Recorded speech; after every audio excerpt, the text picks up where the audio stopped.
So good morning friends. Okay, good morning to all of you.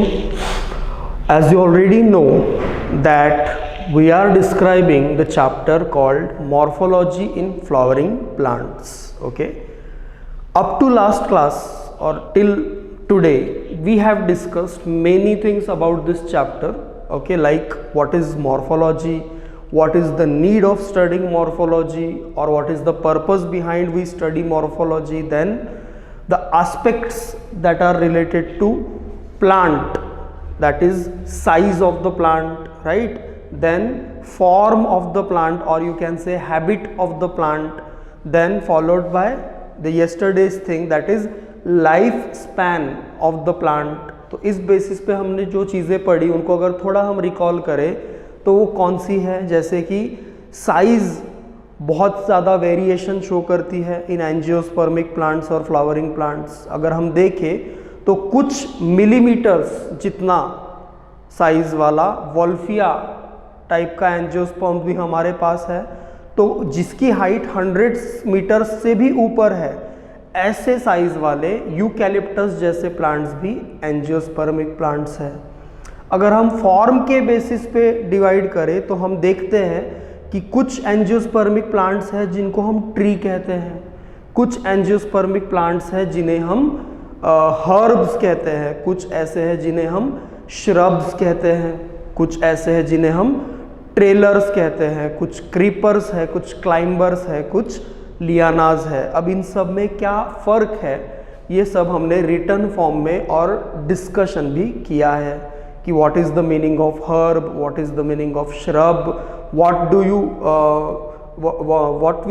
Why we say some plant as tree, और why some plant is called trailer और other is called creeper. तो ये सारा जो differentiation है ये हमने पूरे डिटेल में प्रीवियस क्लासेस में किया है under the heading form, right? As you know, we are discussing various aspects of the angiospermic plant or flowering plants. Size, form, lifespan is done. Particularly in last class we discussed the things about lifespan.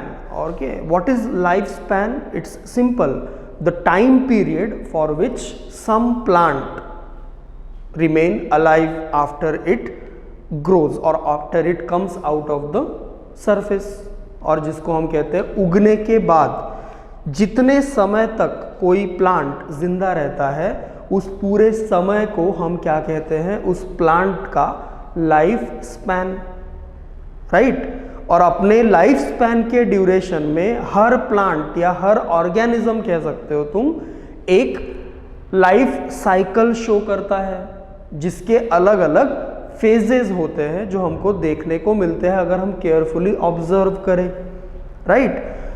तो हमने कल जो discuss किया था उसका जो reference था वो क्या था कि अगर कोई प्लांट, अगर कोई फ्लावरिंग प्लांट अपनी लाइफ साइकिल 1 साल या उसके अंदर कंप्लीट करता है तो हम ऐसे प्लांट को एनुअल प्लांट कहते हैं. सिमिलरली अगर कोई प्लांट अपनी लाइफ साइकिल को 2 ईयर्स में कंप्लीट करता है, 2 सालों में, तो हम ऐसे प्लांट को बाइनियल कहते हैं. और अगर कोई प्लांट उगने के बाद कई सालों तक जिंदा रहता है तो हम ऐसे प्लांट को पेरेनियल प्लांट कहते हैं. तो 3 टर्मिनोलॉजीज थी जो हमने लाइफ स्पैन से जुड़ी हुई पढ़ी, एनुअल, बाइनियल, पेरेनियल. फिर हम इस डिस्कशन को थोड़ा सा आगे लेकर गए और हमने पढ़ा कि अगर कोई प्लांट, अगर कोई फ्लावरिंग प्लांट अपने पूरे लाइफ स्पैन में सिर्फ एक ही बार फ्लावर्स प्रोड्यूस करता है, और क्योंकि एक ही बार फ्लावर्स प्रोड्यूस होते हैं तो फ्रूट्स भी एक ही बार प्रोड्यूस होंगे, because fruits develop from flowers, right. तो ऐसे अपने लाइफ स्पैन के दौरान सिर्फ एक ही बार फ्लावरिंग एंड फ्रूटिंग शो करने वाले प्लांट को हम कहते हैं मोनोकार्पिक. टर्मिनोलॉजी थी जो हमने पढ़ी कल. और अगर कोई प्लांट अपने लाइफ स्पैन के दौरान नंबर ऑफ टाइम्स, और you can say multiple times, अगर फ्लावरिंग एंड फ्रूटिंग शो करता है तो ऐसे प्लांट को हम सिंपली कहते हैं polycarpic plant, right? So the terminologies we got are two in reference to flowering, that is flowering or fruiting, that is monocarpic and polycarpic, right? तो ये सारी चीज़ें जो है वो अभी तक हमने इस चैप्टर में पढ़ी है. Okay, it is very important to recall the things because there are n number of terminologies related to flowering plants that we will come across during this chapter. Okay, so it is very important to recall the things that are done and to cope up with the things that are going on, right? This should be the pattern of your study. Now let's move on to the next aspect of the plant, that is flowering plant. It is, as you can see, habitat. Okay, if you are familiar with the term habitat, you may know the meaning of it. If you are not, just listen what I am discussing here, or what I am describing about the term habitat. Habitat is a term used for place or environment where an organism lies or grow. देखो, ऐसा है कि habitat ये एक common terminology है जो किस चीज़ के लिए यूज़ की जाती है. देखो, it is a term used for the place और environment, okay, where an organism lies और ग्रो. तो ये कोई प्लांट स्पेसिफिक टर्मिनोलॉजी बिल्कुल भी नहीं है. एज यू कैन सी, ये हर ऑर्गेनिज्म के लिए अप्लीकेबल टर्मिनोलॉजी है. हाँ, ये बात अलग कि हम इस चैप्टर में किस पर्टिकुलर ऑर्गेनिज्म से रिलेटेड हैबिटेट को डिस्कस करेंगे, flowering plants. But as such in general if you see, the term habitat is related to all the organisms because every organism has got a place or has got a area or an environment where that organism lives, lies or grow. हम हमारी अगर बात करें तो खुद को ही देखो, plant को देखने से पहले खुद को देखो, हम कहाँ रहते हैं, where we live. If you say we live in house, अपने अपने घरों में रहते हैं, तो घर तो हमने बनाया, राइट? नेचुरली हम कहाँ रहते हैं? नेचुरली हम ज़मीन पे रहते हैं. क्या हम पानी में रहते हैं? क्या हम हवा में रहते हैं? नहीं. हम कहाँ रहते हैं? हम ज़मीन पे रहते हैं, राइट? तो हम हमारे हैबिटेट को क्या कहेंगे? Land habitat, right? मछली कहाँ रहती है? मछली ज़मीन पे रहती है क्या? नहीं. मछली कहाँ रहती है? पानी में रहती है. तो वो क्या बोलेगी उसका हैबिटेट? मछली का हैबिटेट क्या हुआ? Water habitat, right? तो ओवरऑल हैबिटेट का कॉन्सेप्ट समझ में आ गया होगा कि हैबिटेट मतलब जहाँ कोई ऑर्गेनिज्म रहता है या ग्रो होता है, उसको, उस प्लेस को, उस ऑर्गेनिज्म का क्या कहा जाता है? हैबिटेट. अब जहाँ तक बात है फ्लावरिंग प्लांट्स की, तो एक बात समझ लो कि most of the flowering plants has land as their habitat, or say use land as their habitat. But there are some there are some flowering plants which use water as their habitat too. Is it okay? Land को habitat के तौर पे use करने वाले ज़्यादातर flowering plants है, but हमारे पास ऐसे भी कुछ एग्जाम्पल्स या ऐसे भी कुछ फ्लावरिंग प्लांट्स है जिनका नेचुरल हैबिटेट लैंड ना होकर वाटर है। Is it okay? तो इसको अगर हम थोड़ा सा स्टैंडर्ड टर्मिनोलॉजीज में कन्वर्ट करें तो देखो होता क्या है। हैबिटेट के बेसिस पे अगर किसी प्लांट का हैबिटेट लैंड है तो उसको कहते हैं टेरेस्ट्रियल हैबिटेट, ठीक। और अगर किसी प्लांट का हैबिटेट वाटर है, ठीक है, तो उन्हें कहते हैं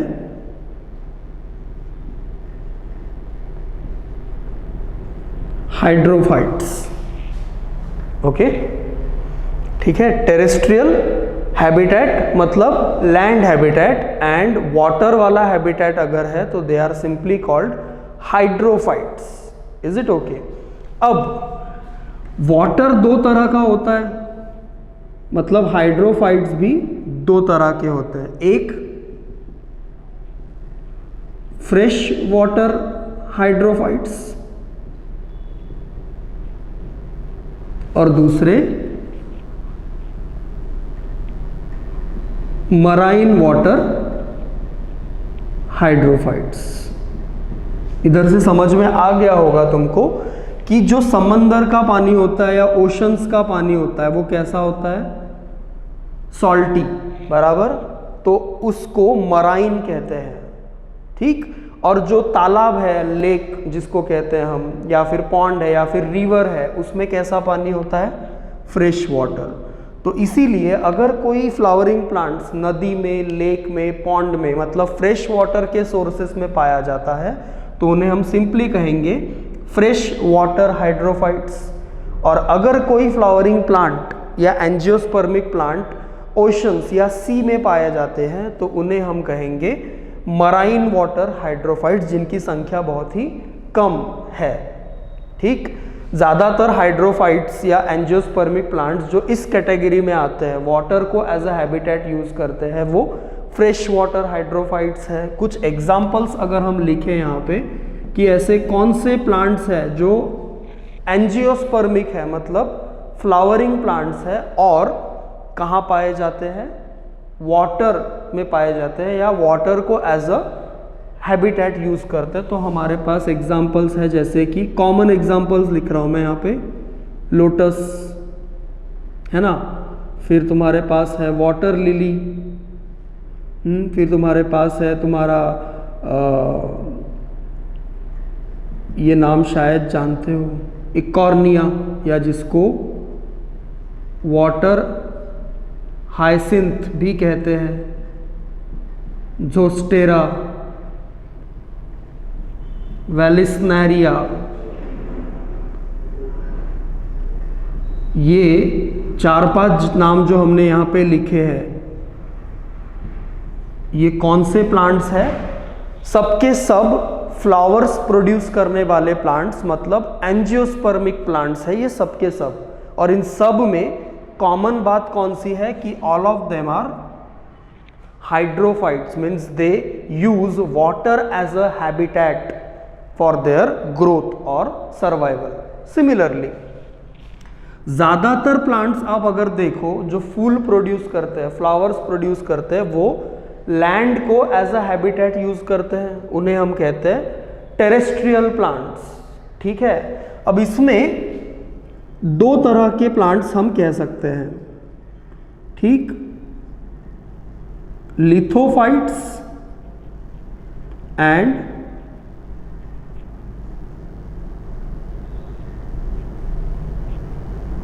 सैमोफाइट्स। ओके, लेकिन उससे पहले एक बात कि टेरेस्ट्रियल हैबिटेट या लैंड हैबिटेट में जहाँ पे कंडीशंस नॉर्मल है, थोड़ा सा इधर लिखता हूँ मैं इसको, यहाँ पे थोड़ा क्राउडी हो जाएगा, ठीक है, हम इधर लिखते हैं।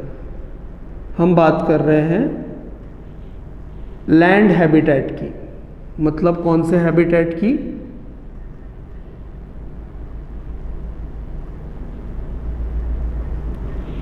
टेरेस्ट्रियल हैबिटेट की। ओके, अगर टेरेस्ट्रियल हैबिटेट या लैंड कंडीशंस कैसी है,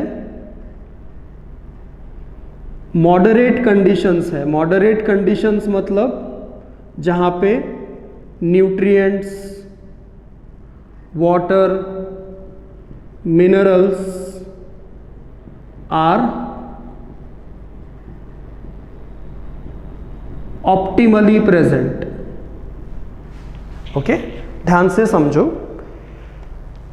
टेरेस्ट्रियल हैबिटेट या लैंड हैबिटेट में मतलब ज़मीन पे अगर कोई ऐसी जगह है जहाँ पे कंडीशंस, एनवायरमेंटल कंडीशंस कैसी है, मॉडरेट, मतलब जहाँ पे ज़मीन में न्यूट्रिएंट्स की मात्रा, मिनरल्स की मात्रा, पानी की मात्रा ऑप्टिमल है, मतलब ठीक ठाक है, प्लांट अच्छी तरह से ग्रो हो सकता है। और दूसरी तरफ हार्श कंडीशंस, मतलब क्या, तो डिफिकल्ट कंडीशंस, मतलब जैसे कि न्यूट्रिएंट्स, वाटर, मिनरल्स आर सब ऑप्टिमल। सब ऑप्टिमल इन द सेंस जितने चाहिए उससे कम है, मतलब कंडीशंस कैसी है ग्रोथ के लिए, डिफिकल्ट है। तो इन दोनों तरह की कंडीशंस हमको लैंड पे मिलती है। जैसे हम जिस शहर में रहते हैं या जिस एरिया ऑफ द वर्ल्ड या अर्थ पे रहते हैं वहाँ पे कंडीशन नॉर्मल है, मॉडरेट है। हमारे आजू बाजू जो सॉइल है उसमें न्यूट्रिएंट्स, वाटर, इन सब चीज़ों की मात्रा अबंडेंट नहीं तो ऑप्टिमम है, मतलब प्लांट्स अच्छी तरह से ग्रो कर लेते हैं। लेकिन अगर तुम राजस्थान के डेजर्ट वाले एरिया के बारे में सोचो या कोई ऐसे एरिया के बारे में सोचो जहाँ पे रॉक्स ही रॉक्स है, मिट्टी है ही नहीं, तो मिट्टी नहीं है तो प्लांट ग्रो कैसे करेंगे बताओ। रेत ही रेत है तो प्लांट को ग्रो कैसे करेंगे बताओ। तो ये कैसी कंडीशन हुई, डेजर्ट बोलो या बर्फीला एरिया बोलो या फिर रॉक्स ही रॉक्स जहाँ पे फैले है ऐसा एरिया बोलो, ये सब हार्श कंडीशंस है। ध्यान में आई ना बात, है तो दोनों ही लैंड कंडीशंस, बट एक कैसी है मॉडरेट, दूसरी कैसी है हार्श। तो इधर हमारे पास टर्मिनोलॉजीज है। अगर मॉडरेट कंडीशंस में कोई प्लांट ग्रो करते हैं, ठीक, तो उन्हें हम कहते हैं मीसोफाइट्स। और अगर हार्श कंडीशंस में कोई प्लांट ग्रो करते हैं तो उन्हें हम कहते हैं xerophytes. See the term. On land habitat, if the plant or flowering plant is growing in moderate conditions where nutrient, water, mineral and other things availability is optimal, then such plants are said to be mesophytes. While if the plant is growing in harsh conditions on land habitat where all these things are suboptimal or less than required, then such plants are said to be xerophytes. Okay, like a mango plant is an angiospermic plant which is mesophyte. You will never find a mango plant in desert, but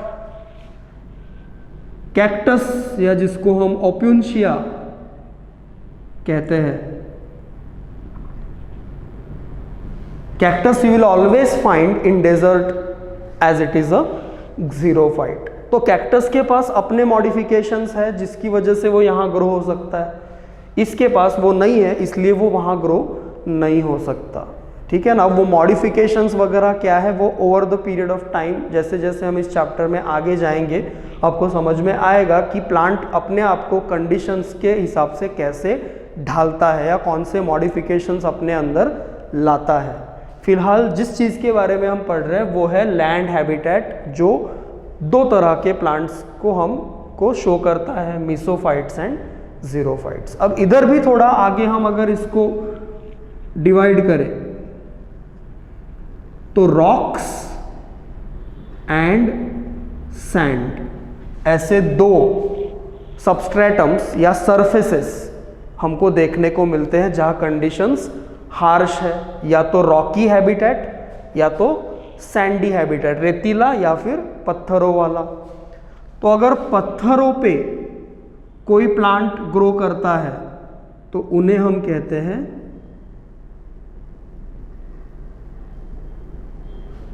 lithophytes. Litho is a term related to rocks. And अगर sand पे कोई plant grow करता है तो उन्हें हम कहते हैं सैमोफाइट्स। पी साइलेंट है। Psammophytes are the plants or xerophytic plants that grow on sand, while lithophytes are the xerophytic plants that grow on rocks. So lithophytes and psammophytes are xerophytes, means the plants that grow in harsh conditions, while mesophytes are those plants which grow on land in moderate conditions, right? Here if you see, freshwater hydrophytes are those which grow in freshwater sources like river, lake, pond, and marine water hydrophytes are those which grow in salty water or marine water like sea and ocean. अब एक special category है जिन्हें हम halophytes कहते हैं। Okay, एक special category habitat के हिसाब से जिन्हें हम हैलोफाइट्स कहते हैं। एग्जाम्पल के तौर पे मैंग्रोव्स, जो आपको केरला या फिर इंडिया की बात अगर करें तो केरला या वेस्ट बंगाल जैसे स्टेट्स में मिलेंगे, क्योंकि ये या तो बैक वाटर वाला स्टेट है या फिर कोस्टल स्टेट है, मतलब समंदर के किनारे वाला, यहाँ जहाँ पे समंदर व्हाट यू कैन से शुरू होता है और नदी जो है वो ख़त्म होती है। Ganga ends in West Bengal. Ganga is the longest and largest river in our country. It ends in West Bengal, Bay of Bengal, right, geographically. And this is Kerala where समंदर का बैक वाटर मतलब पीछे फेंका हुआ पानी आता है।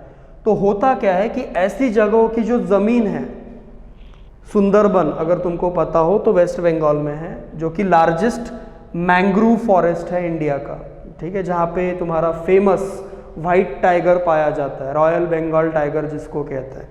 तो वहाँ की ज़मीन होती है दलदली, बहुत ज़्यादा पानी से भरी हुई, और पानी कौन सा होता है, सॉल्ट वाटर। तो हो जाता क्या है कि जो ज़मीन है उसमें क्षार मतलब सॉल्ट की मात्रा नॉर्मल ज़मीन से बहुत ज़्यादा हो जाती है।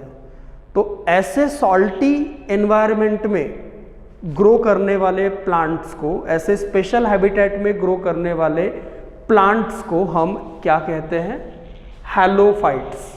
Hello is a term related to salt. तो सॉल्टी एनवायरनमेंट में ग्रो करने वाले प्लांट्स को हम कहते हैं हैलोफाइट्स, जैसे कि mangrove plants are halophytes. Okay, in India if you want to see them you should visit these states where you will find the mangrove forests. Okay, so they are halophytes. Okay, so अगर इसको छोड़ दे because it's a special case, then land habitat and water habitat are the two main habitats where you will find flowering plants, right?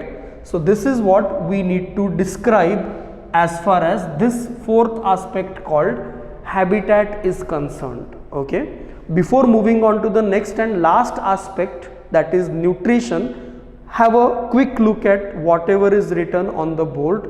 Okay, because I am going to remove it and start with the next and the last aspect, that is nutrition.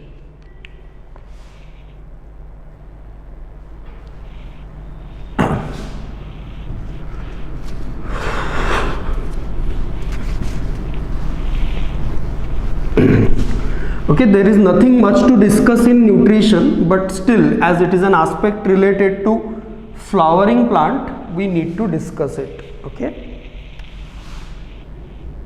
fifth and the last one, nutrition. So as I described about every aspect ki what is the meaning of it, I should do it for nutrition also. You may know this because it is a very common thing. What is nutrition? Nutrition means the way by which plant or any organism gets its required nutrients. The process by which various required nutrients are obtained by any organism is called nutrition. As you all know, क्योंकि it is a very basic thing कि हर organism को अपनी day to day life activities को, चाहे वो आँखों का ब्लिंक करना हो या बोलना हो, चलना हो या दौड़ना हो, इसमें से हर एक छोटी बड़ी एक्टिविटी को करने के लिए एनर्जी की ज़रूरत पड़ती है और उस एनर्जी को ऑब्टेन करने के लिए फूड की. Is it okay? फूड की मतलब न्यूट्रिएंट्स की. तो बात यहाँ पे ये बनती है कि उन रिक्वायर्ड न्यूट्रिएंट्स को, मतलब जिन न्यूट्रिएंट्स से एनर्जी प्रोड्यूस होगी, उन रिक्वायर्ड न्यूट्रिएंट्स को ऑब्टेन करने के लिए जो भी प्रोसेस कोई ऑर्गेनिज्म यूज करता है उसे हम न्यूट्रिशन कहते हैं. और इस आधार पर न्यूट्रिशन दो तरह का होता है जो कि तुम बचपन से सुनते पढ़ते आए हो. Autotrophic and heterotrophic. These are the modes of nutrition. Either an organism is autotrophic or an organism is heterotrophic, right? Autotrophic किसे कहते हैं? The organism who produces their own food. Okay. Heterotrophic किसे कहते हैं? द ऑर्गेनिज्म वो obtain their food और nutrients from some other organism. Simple सा difference है. जो ऑर्गेनिज्म अपना फूड खुद सिंथेसाइज कर लेता है उसे ऑटोट्रॉफिक कहते हैं, और जो ऑर्गेनिज्म अपना फूड खुद सिंथेसाइज नहीं कर सकता और वो अपने फूड को रेडीमेड तरीके से किसी दूसरे ऑर्गेनिज्म से ऑब्टेन करता है उसे हेटेरोट्रॉफिक कहते हैं. हम पूरी तरह से इस कैटेगरी में आते हैं. बट जो प्लांट्स है, कोई भी प्लांट हो, हम यहाँ पे बात कर रहे हैं फ्लावरिंग प्लांट्स की, राइट? ज़्यादातर फ्लावरिंग प्लांट्स कैसे हैं?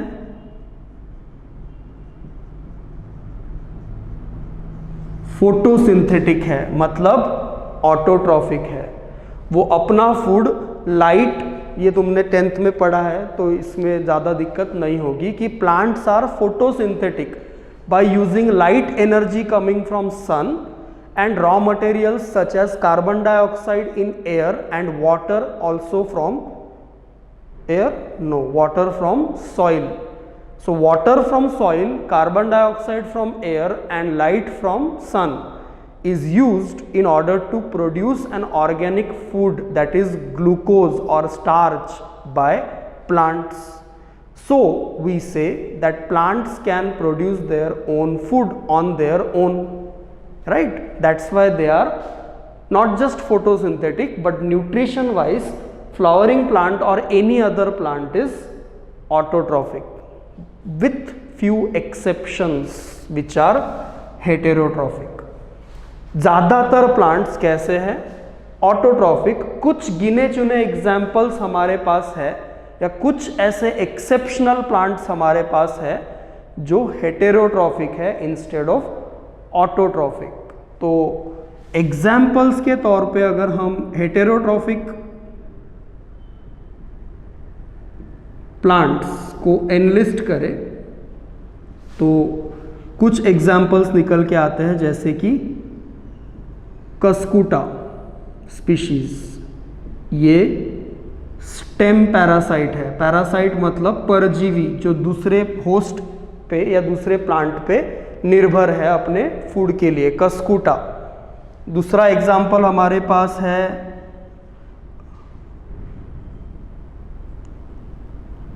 Rafflesia species. ये एक रूट पैरासाइट है, मतलब दूसरे प्लांट के रूट पे जिंदा रहता है। रेफ्लेशिया हो गया, कस्कुटा हो गया, ये पैरासाइट्स है। पैरासाइट्स मतलब हेटेरोट्रॉफिक है।